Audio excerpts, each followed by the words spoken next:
Está começando a Assembleia na TV Debate. Esse programa está sendo levado ao ar pela TV Universitária, canal 11, e no sistema UHF pela TV Nova, canal 22. Vamos conversar hoje com o deputado Manuel Santos, do Partido dos Trabalhadores. O deputado, durante muito tempo, atuou no movimento sindical dos trabalhadores rurais, foi representante aqui no estado da FETAP e também da Confederação Nacional dos Trabalhadores na Agricultura, CONTAG, em Brasília. Agora o deputado está de volta a Pernambuco com um mandato da Assembleia Legislativa conquistado com mais de 42 mil votos, principalmente a partir do seu trabalho junto às comunidades rurais. Deputado, quando se fala em comunidades rurais, você tem ideia, por conta de uma estatística já revelada, em que o movimento dos trabalhadores sem terra promoveu em Pernambuco o maior número de invasões de propriedades no país. Isso daí, de algum modo, mexe um pouco com o imaginário da população nesse sentido. E o senhor, como representante da CONTAG, que se diferencia da CONTAG e da FETAP, se diferenciam do MST, embora tenha uma atuação nas comunidades rurais. Qual a principal diferença entre o MST e os trabalhadores ligados à FETAP, ligados à CONTAG? Bem, primeiro nós temos um conceito com relação a essa questão de que muitas pessoas tratam da invasão das propriedades. É importante a gente esclarecer qual é o nosso conceito. Nós entendemos que são duas coisas diferentes, a invasão da propriedade e a ocupação para a desapropriação. A invasão é uma coisa que, quando a gente invade, é para tomar, expropriar, tirar o direito do dono. No processo da ocupação, é o que resta aos trabalhadores quando o Estado não cumpre o seu papel de mediador dos conflitos e não faz, por força da lei, a desapropriação sem chegar no conflito. Então, a ocupação que se faz é para gerar no Estado a condição de acompanhar o problema, de fazer a desapropriação, desapropriar a quem de direito e assentar os trabalhadores numa condição legal. Então, portanto, essa é a diferença do conceito de invasão para a ocupação. Em relação ao MST, eu digo sempre que nós somos primos e irmãos. Lutamos pelos mesmos objetivos, pela reforma agrária, pela transformação dos agricultores sem terra em com terra e, tendo terra, transformá-los em produtores, viver do seu trabalho e promover o bem-estar social no meio rural. A diferença que efetivamente existe é que os companheiros do MST são um movimento organizado dos trabalhadores sem terra e os sindicatos, a federação, a confederação, são instituições legal, formal, com todo o processo estabelecido e reconhecido a partir do Ministério do Trabalho. Então, nós temos determinados pré-requisitos que precisamos levar em consideração, que o movimento não tem tanta essa necessidade. Mas, do ponto de vista de objetivos, é o mesmo, os objetivos são o mesmo, e, para a surpresa de muitas pessoas, como nós temos cerca de 4 mil sindicatos no Brasil inteiro, com algumas extensões de base em outros municípios, ainda a maioria dos acampamentos feitos pela reforma agrária são feitos pelo movimento sindical e não pelo MST. Às vezes, a divulgação que se dá, os impactos que se cria, leva as pessoas a acreditarem que o MST é quem faz a maior parte, mas o importante é que nós fazemos ainda mais, do ponto de vista numérico, essas ocupações. Deputado, essas ocupações ou assentamentos hoje produzem muita coisa por conta da agricultura familiar, não é? E se sabe, por uma estatística oficial, que 70% daquilo que vai para a mesa dos brasileiros é produzido pela agricultura familiar.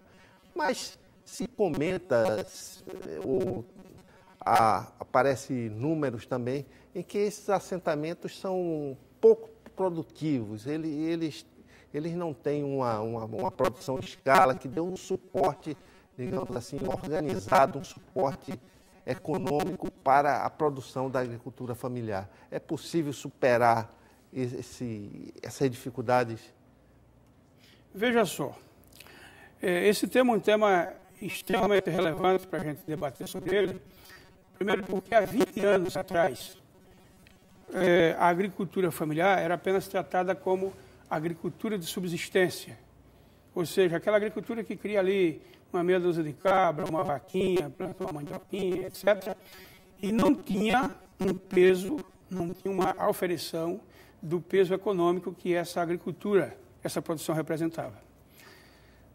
Nós começamos, sob a coordenação da CONTAG, das federações, com parceria com outras organizações, com universidades, parceiros que nos apoiam nesse processo, a fazer todo um processo de discussão, de levantamento e de apresentação dos dados, do que é que significava essa agricultura, e levar essa pauta para o governo federal, mostrando a necessidade de se fazer um investimento para fortalecer esse segmento da agricultura familiar, que não era meramente um segmento de produção para o consumo da família, mas ele tinha um peso na produção de alimentos para os municípios e para as regiões e para o país, porque a grande produção está muito voltada para o processo da exportação. Isso é o que nos levou, a partir de 95, começarmos a negociar, ainda na época com o presidente Fernando Henrique Cardoso, uma política diferenciada para a agricultura familiar. E depois fomos cruzando esses dados, feito por universidades e organizações parceiras, também com o IBGE, e temos hoje essa combinação de alguns produtos, por exemplo, no caso de farinha de mandioca. A produção é 80% da agricultura familiar. No caso da criação de frangos e suínos, a produção é 60% da agricultura familiar. Entrando, é claro, os integrados, que processo integrado com perdigão e tudo mais, mas é produzido pela agricultura familiar. No caso de bovinocultura de leite, 55% vem da agricultura familiar. Então, hoje é inquestionável que a agricultura familiar tem um peso econômico e não só de subsistência. Hoje, a negociação dos créditos para a agricultura familiar, esse ano foram 16 bilhões de reais, exatamente porque é uma agricultura que, com esse recurso, ela ainda precisa de mais para poder se financiar. Mas o senhor acha que há sensibilidade dos governos para essa questão da agricultura familiar ou não tem muito a ver? Não, é claro que vem melhorando, vem avançando. Não vou dizer que os governos estão fazendo a política que deveriam fazer. Mas se nós levarmos em consideração que em 95, a primeira negociação foi feita com o presidente Fernando Henrique de 200 milhões de reais, ele desacreditando porque não achava que a gente seria capaz de utilizar bem aqueles 200 milhões. Na última negociação com ele, em 2003, a negociação já foi 4 bilhões. Depois do governo Lula, nós já chegamos agora no governo Dilma com 16 bilhões. A assistência técnica no governo Fernando Henrique, em 92, era 16 milhões de reais. Nós, esse ano, negociamos cerca de 380 milhões de reais para assistência técnica com a presidente Dilma. Então, veja só, é um processo crescente. Agora, uma coisa que você me pergunta e que é necessário a gente esclarecer é que a grande força da produção da agricultura familiar ainda não é dos assentados. Por duas razões. Primeiro, porque os assentamentos só representam em torno de 12%, 15% do peso da produção da agricultura familiar. O resto são feitos por agricultores familiares mais tradicionais, que têm terra por compra, por herança, por posse, que já vinham trabalhando e estão mantendo a tradição da produção agrícola. Os assentados, é preciso se levar em conta que eles, primeiro, a grande maioria precisa de um apoio logístico, de planejamento, porque quem é que vai para os assentamentos, os acampamentos primeiro? Vão muitas vezes as pessoas que já estão na ponta da corda, sem nenhuma outra perspectiva. Sem possibilidade de investimento. Sem possibilidade de investimento. Às vezes são pessoas que se transformaram em desempregados, que passaram a vida recebendo ordem nunca foram administradores. E o INCRA tem dificuldade, e isso nós fazemos questão de afirmar sempre, que o INCRA tem dificuldade de planejar o processo do desenvolvimento dos assentamentos.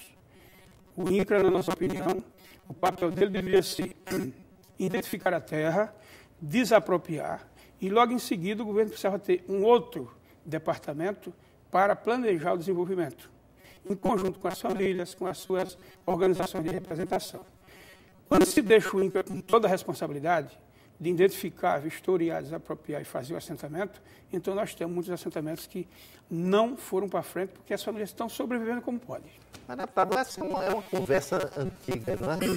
Essa falta digamos, de apoio a assentamentos, a acampamentos, por parte das autoridades, isso vem de governos anteriores a Fernando Henrique, Lula, durante 8 anos, muito próximo a esse tipo de política, e agora o governo Dilma, e nada mudou, continua esses assentamentos à míngua em relação ao apoio técnico?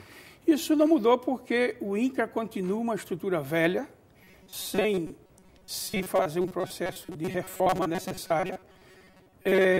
Eu estava presidente da CONTAG à época, quando começou o governo Lula, e discutimos muito isso com o ministro Rosseto, que foi o primeiro ministro da reforma agrária do presidente Lula.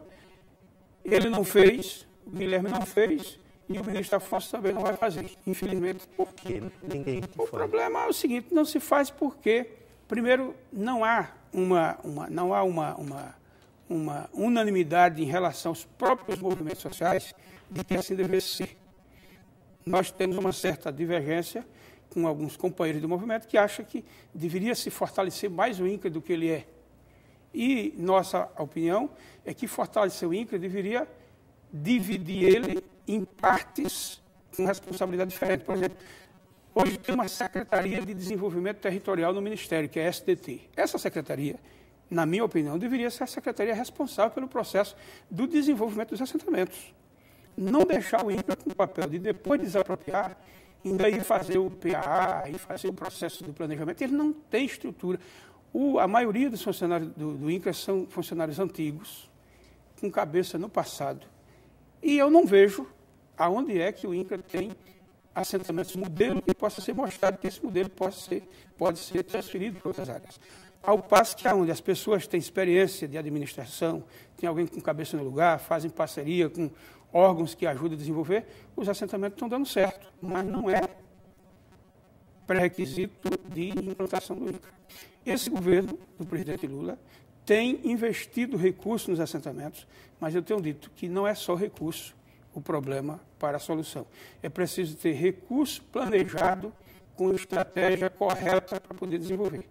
E o que nós podemos ver, se nós sairmos daqui para Maceió, passando por essa beira de BR-101, nós vamos ver muitos assentamentos em terra que não tem seca, em terra boa, mas não tem produção que possa justificar. E o problema não é dos trabalhadores. Porque você não pode querer que um assalariado que viveu 20, 30 anos da vida dele como assalariado e agora recebe um pedaço de terra e ele se resolva sozinho, não vai acontecer. Ou a gente tem um sistema organizado com a representação dos trabalhadores e o governo também fazendo esse processo, ou a gente tem dificuldade de fazer os assentados acompanhar os agricultores familiares tradicionais. Daqui a pouco a gente volta para continuar a nossa conversa com o deputado Manuel Santos, do Partido dos Trabalhadores. Até já.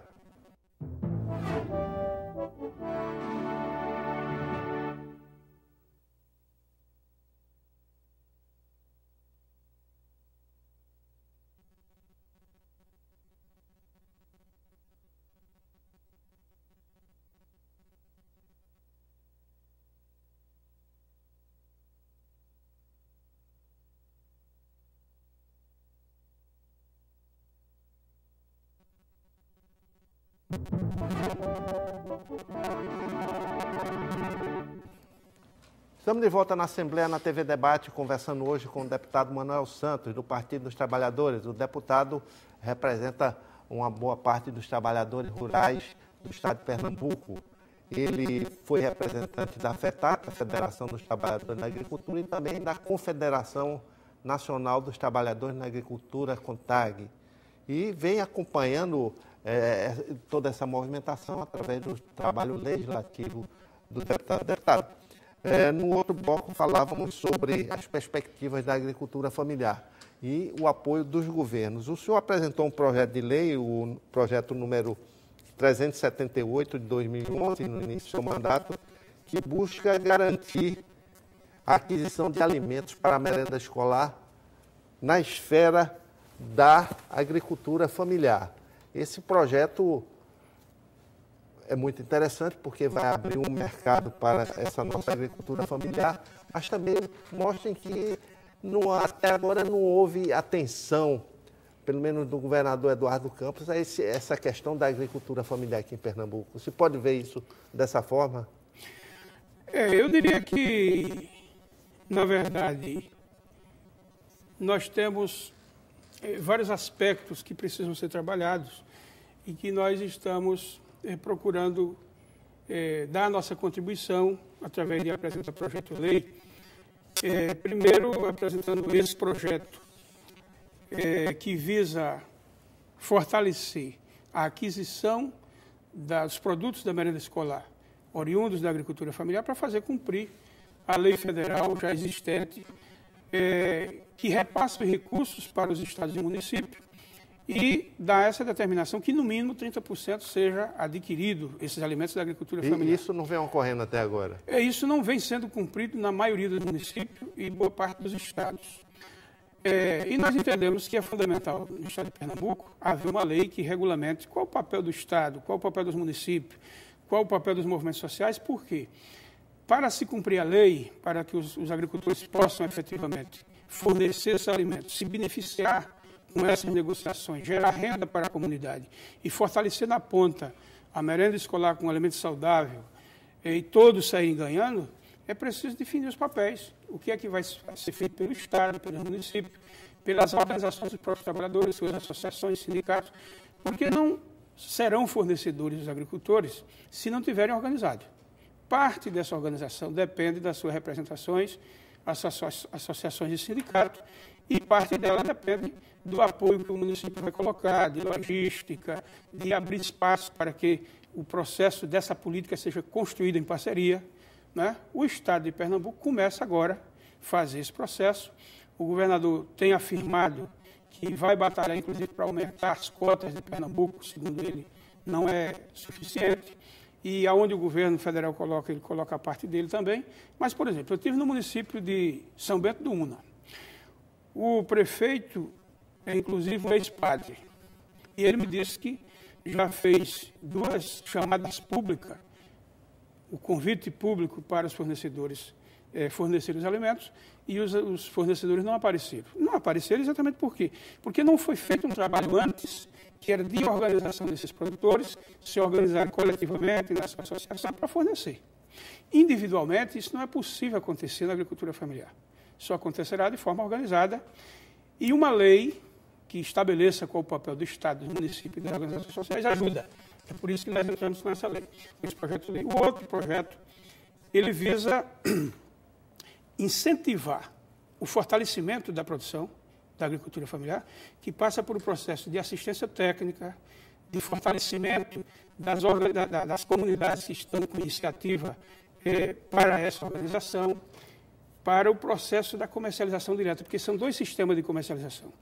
Um sistema de comercialização direta para a merenda escolar e outro sistema que, fora da merenda escolar, mas os agricultores negociam direto. Então, tem um projeto de incentivo que já fornece crédito com diferenciação nos juros, tá certo? Assistência técnica também diferenciada para esses agricultores, para aumentar o processo da produção e o governo se compromete a comprar do outro lado, o governo federal. Claro, deputado. Uma das suas principais bases eleitorais é Serra Talhada, seu município, onde o senhor nasceu. E hoje Serra Talhada concentra, digamos assim, um polo de serviço muito importante.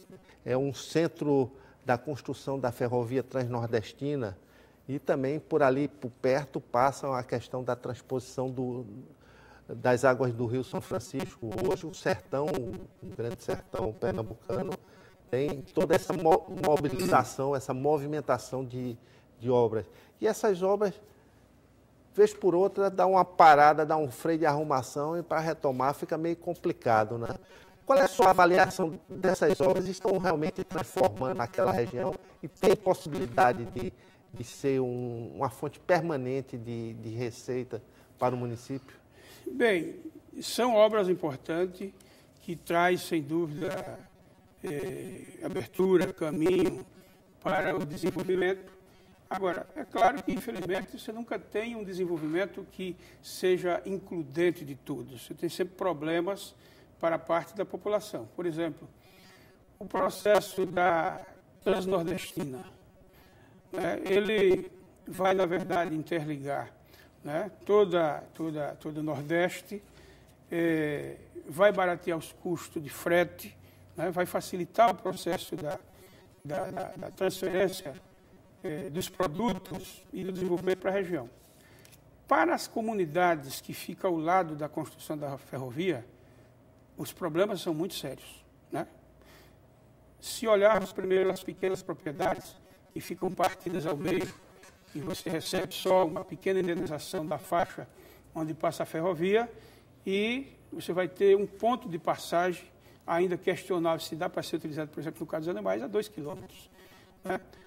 Um outro problema é que você vai ter uma certa concentração. Você vai ter o polo que está se pensando do ponto de vista de promoção do desenvolvimento é Salgueiro, não é Serra Talhada, né? Está se falando que Salgueiro será uma espécie de zona franca, onde se aglutinará para ali todo o processo de investimento para o desenvolvimento, mas cidades mais próximas, elas vão ficar com um reflexo apenas do processo de circulação, como é hoje Serra Talhada, por exemplo. Serra Talhada é uma cidade hoje de um grande fluxo de influência comercial, porque nós recebemos boa parte do Pajeú, né, todo o sertão, parte do sertão central ali. Então, hoje, no dia do Feira em Serra Talhada, o problema que nós estamos tendo é de estacionamento, porque é uma cidade que não se planejou para o crescimento que está acontecendo. Mas eu acho que é uma cidade que vive os seus problemas hoje, por exemplo, é incluída como uma das cidades do IDH lá em cima, mas as pessoas que moram nas periferias consideram com menos problemas. Então, nós entendemos que é preciso se fazer um processo de planejamento que o desenvolvimento inclua o conjunto da sociedade. Olhando do ponto de vista dos investimentos, nós me preocupamos também com o processo dos grandes investimentos que estão sendo feitos em Pernambuco, que não deixam de ser importantes, mas muito concentrados aqui na região metropolitana, Suape, agora Zona Norte, Goiânia, com a instalação da montadora da Fiat. E o processo do planejamento e a distribuição nas 3 regiões do Estado, eu acho que precisa ser mais aprofundado, né? Por exemplo, nós chegando em cidades da Europa, em países europeus, então foi feito um planejamento. Você tem muitos países que você não sabe se está na capital, se está no interior, porque foi planejado o processo da habitabilidade, da distribuição dos investimentos para o desenvolvimento. Então, nós estamos tendo um problema para a área rural que precisa ser muito bem discutido, né, para incluir também esse povo e poder pensar esta região do Estado. Um dos grandes problemas, inclusive já abordado pelo senhor da tribuna da Assembleia Legislativa, foi a questão das estradas, das más condições das nossas estradas, as nossas PEs e BRs que cortam o estado de Pernambuco. Inclusive, o senhor fez até um apelo em que uma parte das pessoas não entenderam que a Assembleia Legislativa se unisse ao governo do estado no sentido de dar apoio a essas iniciativas para restaurar ou recuperar essas estradas. Por que isso? Porque... Olha, eu entendo que o gestor, ele precisa fazer um processo de planejamento no início do governo para todo o período. Nós estamos no primeiro ano do segundo mandato do governador Eduardo, que é um governador dinâmico, muito aberto, fez todos esses seminários, todos para o Pernambuco, que é importante ouvir as comunidades, ouvir as regiões. Então, na nossa opinião, é momento de se discutir de forma aberta, franca e direta executivo e o legislativo de quais são as metas, por exemplo, de investimento na malha viária do Estado nesses 4 anos. Isso vai ajudar a fazer com que o próprio legislativo entenda qual é a meta e possa contribuir para fortalecer o orçamento, tanto do LOAS quanto do PPA, para nos 4 anos ter recursos e as metas estabelecidas. Eu acho que não fui bem compreendido naquele momento. Alguns companheiros parlamentares pareciam que eu estava criticando o governador. Não, eu estava sugerindo uma ação que eu acho lógica e que nós podemos perfeitamente fazer, e não se trata de nenhuma crítica ao governo. E outros entenderam de outra forma. Eu estava ali para exatamente proteger, pedir uma espécie de proteção da Assembleia Legislativa ao setor, à Secretaria de Transportes, que é comandada por um petista como o senhor, o deputado Isaltino Nascimento. Pois é, também não é isso, porque teve outros que compreenderam também, inclusive, disseram que eu estava criticando Isaltino, que é do meu partido, que está na Secretaria de Transporte. Essa ação de discussão coletiva e de planejamento, eu acho que é uma ação que interessa para o governador, interessa para o secretário, interessa para o legislativo, e interessa para o conjunto de Pernambuco, que quer ter o quê? Quer ter as estradas com boa trafegabilidade, e é perfeitamente possível e muito mais fácil da gente avançar se a gente discute coletivamente. Agradecemos aqui a presença do deputado Manuel Santos, do Partido dos Trabalhadores, representante de trabalhadores rurais de Pernambuco, e conversamos sobre a agricultura familiar, sobre o meio rural do Estado e também sobre a política de desenvolvimento do Estado. Deputado, muito obrigado pela sua participação e até o próximo programa. Eu aqui lhe agradeço e estarei sempre à disposição.